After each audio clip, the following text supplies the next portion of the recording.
Hello दोस्तों, नमस्कार। Political science learning में आप सभी का स्वागत है। हम लोग वेस्टर्न पॉलिटिकल थॉट पढ़ रहे हैं, जिसके अंतर्गत आज हम लोग जीन जाक रूसो के एनालिसिस ऑफ इनइक्वालिटीज को समझने की कोशिश करेंगे। उन्होंने असमानता को किस प्रकार एनालिसिस किया है, उसके बारे में हम लोग देखते हैं।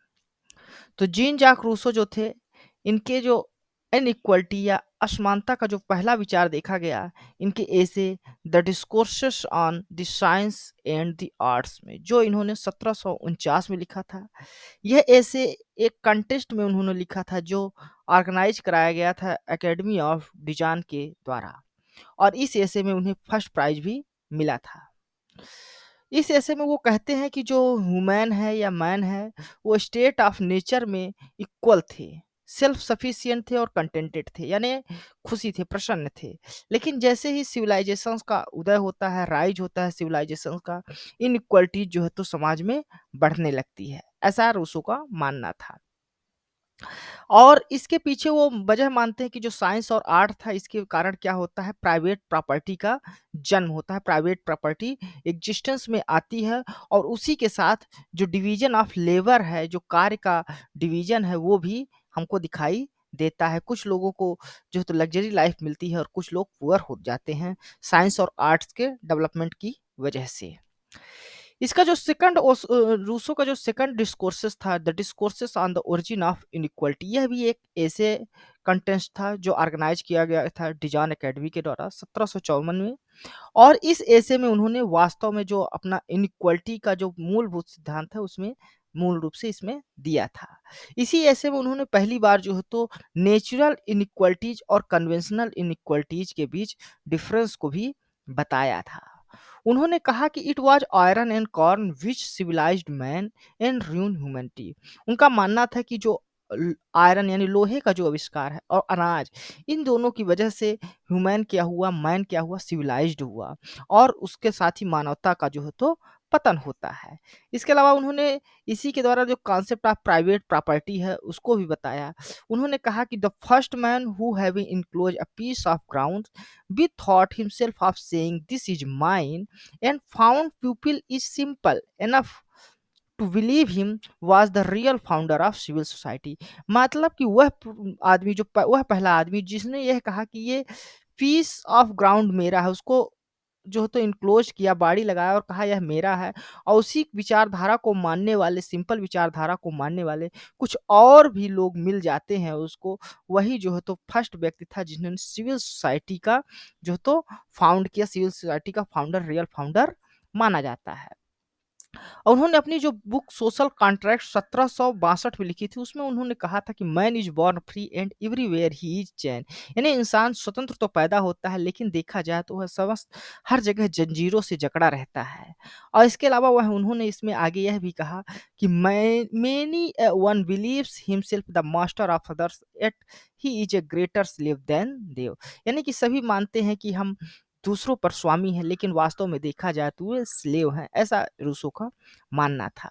रूसो यह भी कहता है कि जो प्राकृतिक अवस्था थी, यानी जो स्टेट ऑफ नेचर था, उसमें लोगों के पास ज़्यादा लिबर्टी थी। लेकिन जैसे ही लोगों की जो मल्टीप्लिकेशन है, लोगों की वांट्स या इच्छाएं जो बढ़ने लगती है, उसके कारण जो है स्कार्सिटी की सिचुएशन आती है, अभाव की स्थिति उत्पन्न हो जाती है।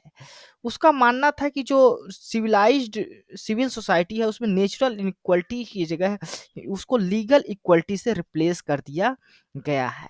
और इसमें जो सिविल सोसाइटी है, उसमें जो है तो इंडिविजुअल्स का जो फ्रूट ऑफ लेबर है, उसको भी प्रोटेक्शन करने का कार्य किया गया है।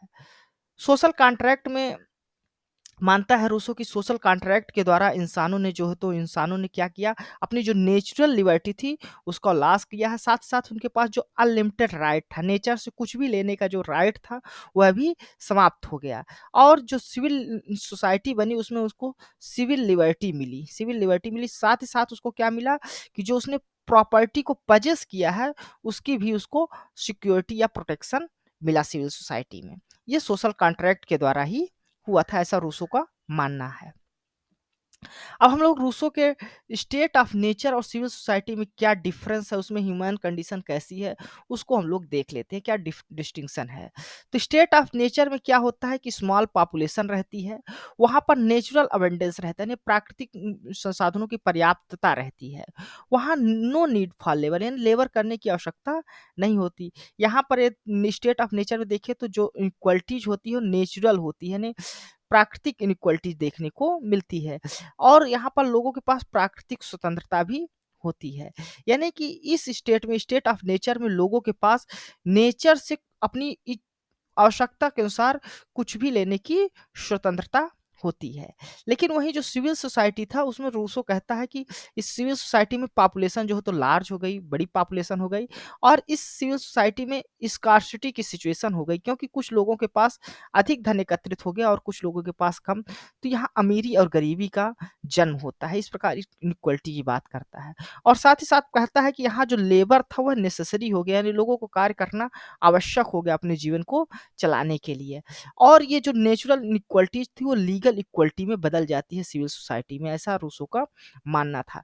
सिविल सोसाइटी में लोगों के पास सिविल लिबर्टी रहती है, और यहाँ पर जो उनका लेबर है उसका फ्रूट ऑफ लेबर जो है तो प्रोटेक्शन होता है, यानी जो कार्य करता है, जो मेहनत करता है, उसके द्वारा जो संपत्ति अर्जित करता है उसको प्रोटेक्ट किया जाता है सिविल सोसाइटी में। अब हम लोग रूसो के असमानता के विचार को सार रूप में समझ लेते हैं। जो इनइक्वालिटी है, हमने तो कहा कि जो रूसो था वो पहली बार था वह कि जो नेचुरल इनइक्वालिटी है और कन्वेंशनल इनइक्वालिटी है, इन दोनों में भेदभाव मतलब अंतर बताता है। पहली बार ये डिवीजन करता है नेचुरल और कन्वेंशनल इक्वालिटीज का। नेचुरल इनइक्वालिटी में क्या होता है, जो प्रोडक्ट ऑफ नेचर की बात की जाती है। जो नेचुरल इनइक्वालिटी है वो नेचर के कारण होता है, जैसे स्त्री पुरुष का जन्म होता है, या कुछ लोगों की चमड़ी चमड़ी काली है, कुछ लोगों की गोरी। तो ये नेचुरल इनइक्वालिटी है, प्राकृतिक असमानता है। लेकिन कन्वेंशनल इक्वालिटीज को मानता है रूसो कि ये प्रोडक्ट ऑफ सोसाइटी, यानी समाज के द्वारा बनाया गया है। जैसे अब स्त्री पुरुष के जो कार्य का डिवीजन हो गया वो समाज के द्वारा बनाया गया है। दलितों के साथ या गरीबों के साथ जो शोषण किया जाता है वो समाज के द्वारा दीन है। तो रूसो का मानता है कि जो नेचुरल इनइक्वालिटी है, जो प्राकृतिक असमानता है, इसको तो हम नहीं बदल नहीं सकते, लेकिन जो सोशल इनइक्वालिटी है, जो कन्वेंशनल इक्वालिटी है, उसको हम लोग बदल सकते हैं। इस प्रकार रूसो कहता है कि जो नेचुरल इनइक्वालिटी है, प्राकृतिक असमानता है, उसको चेंज करने की बात नहीं करता। लेकिन वहीं पर यदि हम लोग देखें, जो कन्वेंशनल इक्वालिटी है ये अनजस्ट इनइक्वालिटी इसको बताता है, और उसको वह कहता है कि इसको रिमूव किया जाना चाहिए, इसको समाज से हटाया जाना चाहिए, दूर किया जाना चाहिए। जो अन्याय हो रहा है, जो अनजस्ट यानी अन्यायपूर्वक असमानता समाज में बनाई गई है, उसको समाप्त किया जाना चाहिए।